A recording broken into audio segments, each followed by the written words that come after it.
Là, ici, vous avez un tableau avec 3 exemples d'étapes de réaction radicalaire. Et lorsqu'on fait des mécanismes de réaction radicalaire, pour classer un peu les choses, pour que ce soit moins mêlant, on classe les étapes des réactions radicalaires en 3 catégories. Ces exemples-là correspondent à ces étapes-là. Mais là, Bruno, ça n'a pas rapport. Ça, c'est des fluors, ça, c'est des chlores, ça, c'est des... Ah, c'est pas des réactions du même mécanisme réactionnel. Non, non, non. C'est juste 3 exemples comme ça. Différents. OK.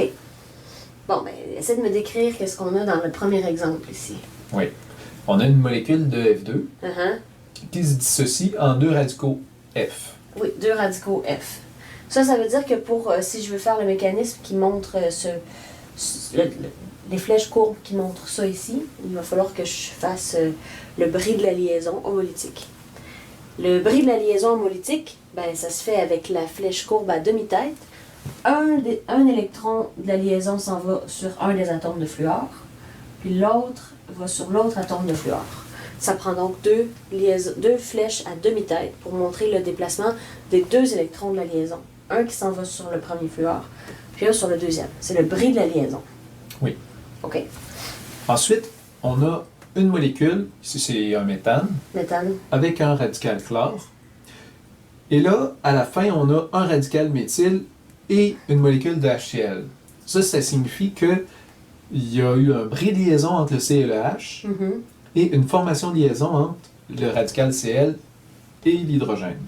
Fait que là, si je comprends bien, si ça a formé un radical sur le carbone ici, ça veut dire que la liaison carbone-hydrogène s'est brisée de façon homolytique. Oui. OK, bien ça, je sais déjà comment faire. Je vais envoyer un électron sur le carbone comme ça. Mais là, attention.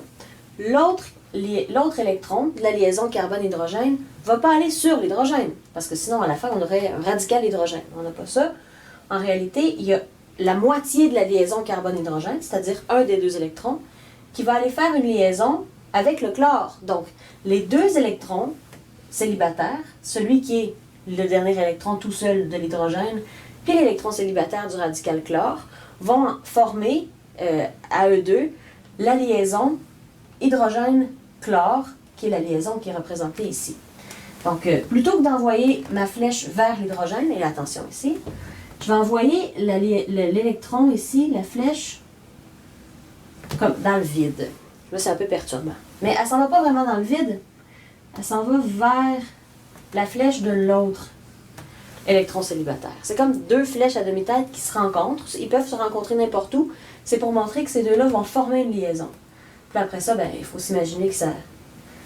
C'est cette liaison-ci, bien sûr. Se recombinent pour former la liaison qui est ici.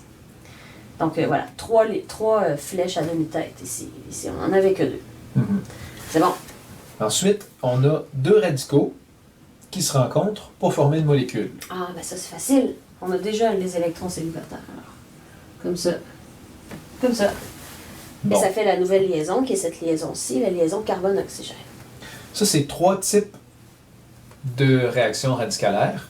On voit facilement la différence. Oui. Mettons ici, on a une molécule, ça fait des radicaux. Puis ici, on a des radicaux, ça fait une molécule. Donc, c'est vraiment ça la différence. OK. En premier lieu, ce qu'on a, c'est une réaction qu'on appelle d'initiation. C'est cette étape-là qui génère des nouveaux radicaux à partir d'une molécule. Donc, une molécule donne des radicaux, c'est une étape d'initiation.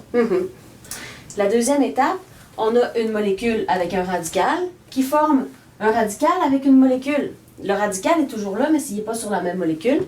Alors, cette réaction-là, on l'appelle la réaction de propagation. Il y a autant de radicaux au départ qu'à la fin. Et la dernière étape, finalement, c'est-à-dire quand on a 2 radicaux qui entrent en collision, qui forment une liaison ensemble et qui forment à la fin plus de radicaux, on appelle ça la réaction de terminaison. Après la réaction de terminaison, les 2 radicaux sont éliminés, il ne reste plus d'électrons célibataires.